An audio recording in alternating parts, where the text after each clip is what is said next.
আসসালামু আলাইকুম প্রিয় দর্শক, সবাইকে স্বাগত জানাচ্ছি আজকে একটি নতুন ভিডিওতে। প্রিয় দর্শক, আজ আমি রয়েছি পাবনা জেলার চাটমোহর উপজেলার চাটমোহর রেলবাজারের হাটে, যেটাকে অমৃতকুণ্ডা হাট বলে থাকেন অনেকেই।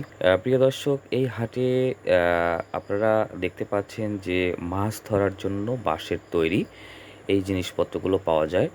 এটি শুধু না, হাটটি অনেক বড় হাট, এখানে সব ধরনের জিনিসই পাওয়া যায়। তার মধ্যে এই জিনিসটি দীর্ঘদিন ধরেই বেচাকেনা হয়ে আসছে।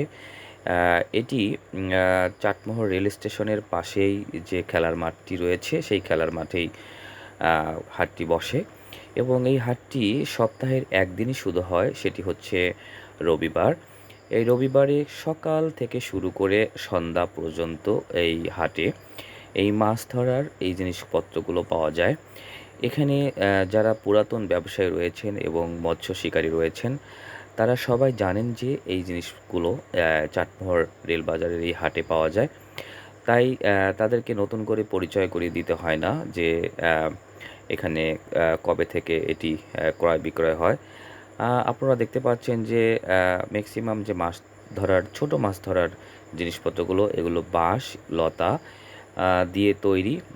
এই জিনিসগুলো সাথে যুক্ত রয়েছেন বেশ কিছু মানুষ, যারা বিভিন্ন এলাকা থেকে এগুলো সংগ্রহ করে নিয়ে আসেন এবং ব্যাপারীরা সেগুলো কিনে নিয়ে এই হাটে কিন্তু বিক্রি করতে আসেন এবং এগুলো প্রচুর চাহিদা রয়েছে, যার কারণে বাংলাদেশের প্রায় সব জেলা থেকেই ক্রেতা সাধারণ এখানে আসেন এবং এগুলো সংগ্রহ করেন।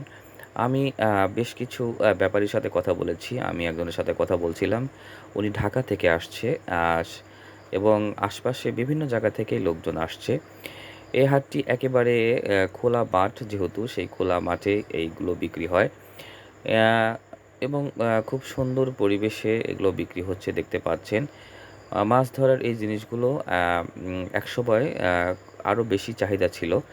আমি একজনের সাথে কথা বলে জানতে পারলাম যে বর্তমানে চায়না জাল আসার কারণে এটির চাহিদা কিছুটা কম হয়েছে। তারপরেও যে আমাদের বিলে ঝিলে যখন বর্ষা মৌসুম হয়, তখন অবশ্য এটির চাহিদা বেশি বেড়ে যায়। কারণ বর্ষা মৌসুমে বিলে ঝিলে এই মাছ মারার জন্য এগুলো কিন্তু সবচেয়ে ভালো উত্তম মাধ্যম। এটিতে বিশেষ করে ছোট মাছ গুলো বেশি পড়ে। যার কারণে যারা মৎস্য শিকারী রয়েছেন, তারা কেনেন। আবার অনেক সময় দেখা যায় যে বাড়ির পাশে বর্ষা আসার কারণে সাধারণ ক্রেতা, যারা জনগণ, যারা গ্রামে বসবাস করেন, তারাও কিন্তু এগুলো ক্রয় করতে আসেন এবং সেটার চাহিদাও বেশ ভালো এবং জমজমাট এই হাটটি বসে। আমাদের পাবনা জেলার এত বড় হাট আসলে আরও কোথাও বসে কিনা জানি না। তবে এই হাটটি কিন্তু বেশ পুরাতন এবং যারা এই ব্যবসার সাথে জড়িত, তাদের সাথে কথা বলে জানতে পারলাম যে অনেকেই ২০ বছর, ২৫ বছর ধরে এই ব্যবসা পরিচালনা করছেন এবং এখনও তারা ব্যবসা করে যাচ্ছেন। তবে এই জিনিসগুলো আ আ মানে চায়না জাল আসার কারণে কিছুটা চাহিদা কমে গেছে। আ যার কারণে আরও তারা বললেন যে আরও অনেক বেশি মালামাল একসময় পাওয়া যেত। এখন কিছুটা কম। তারপরেও এত বড় হাট, দেশের বিভিন্ন প্রান্ত থেকে লোকজন আসেন এবং এই জিনিসগুলো ক্রয় করে দিয়ে যান।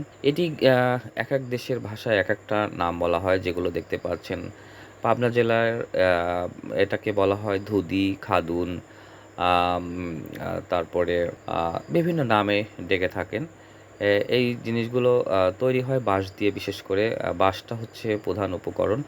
বাঁশের সাথে লতার এবং দড়ি, সুতলি এগুলো ব্যবহার করে এগুলো তৈরি হয় এবং এটার ব্যাপক চাহিদাও রয়েছে মৎস্যজীবী যারা মৎস্য শিকারী, তাদের কাছে এটার একটা মূল্য রয়েছে।